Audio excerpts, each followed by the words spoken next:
natakot sa kalingap. Don't mind them, puro lang naman sila salita. I'm ex-beneficiary ng kalingap, but Yo! Magandang araw, magandang gabi mga kalingap. At muli, magbabalik na naman si Papa Shider upang magatid na naman ang kakaibang news update balita sa inyo mga kalingap. Grabe na to mga kalingap, ang issue na dumarating na to guys. For today's video guys, naninira sa kalingap guys. Nahuli na po, nahulaan na po kung sino po. Dati po silang beneficiary ng kalingap at umalis na po at inalis na po mga kalingap. Tara guys, panoorin natin, at kung bago ka pa lamang sa ating YouTube channel mga kalingap, please like and subscribe na rin po, at pag-ipindot na rin po ang notification bell button para updated po kayo sa mga ilalabas natin reaction video mga kalingap. At huwag pong kalimutan suportahan sina Kuya Val Santos Batuba, Ate Edna Vlogs, Kalingap Prab at Kalingap Team at Kalingap Reactor mga kalingap. Huwag na natin patagalin, grabe na to guys.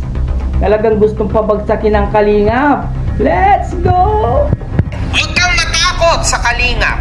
Don't mind them, puro lang naman sila salita. I'm ex-beneficiary ng kalingap, but part of Kalingap Boys, not Kalingap Rap. Also, ako yung umalis kasi ang toxic. Oo, natulungan ka nga, pero iba yung utang na loob ang ipapamukha sa'yo. And yes, ako yung umalis cause of bashing.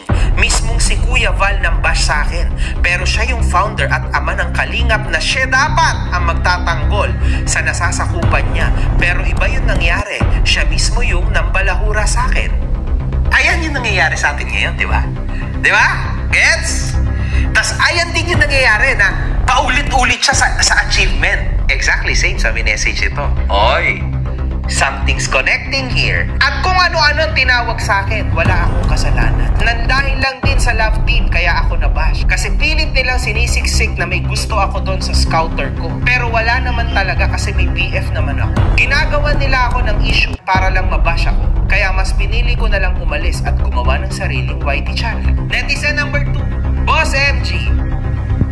At yun nga guys, napanood natin ang sinabi ni MJ Makagago sa mga senaryo niya na binasa niyang comments guys, na nagsumbong sa kanya na siya lang pala ang naninira guys.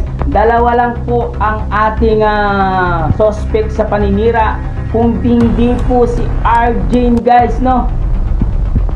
Si Erica po. Dalawa lang po guys, dalawa, pero wala tayo pang matibay na ebidensya guys kung sino talaga yung naninira sa kalingap para pabagsakin ng kalingap guys. Grabe na to. Pagkatapos kayong tulungan ng kalingap, gusto nyo pabagsakin pababa ang kalingap.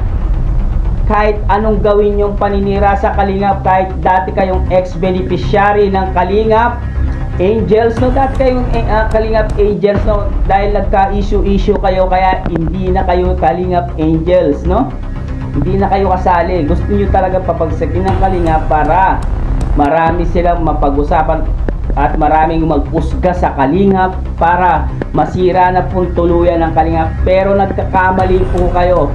Nagkakamali kayo, hindi masisira ang kalingap. Kahit anong gawin yung paninira, kahit anong gawin yung pangbabalahura sa kalingap, ang kalingap ay kalingap pa rin hanggang dulo mga kalingap. Hindi po mababago ang kalingap.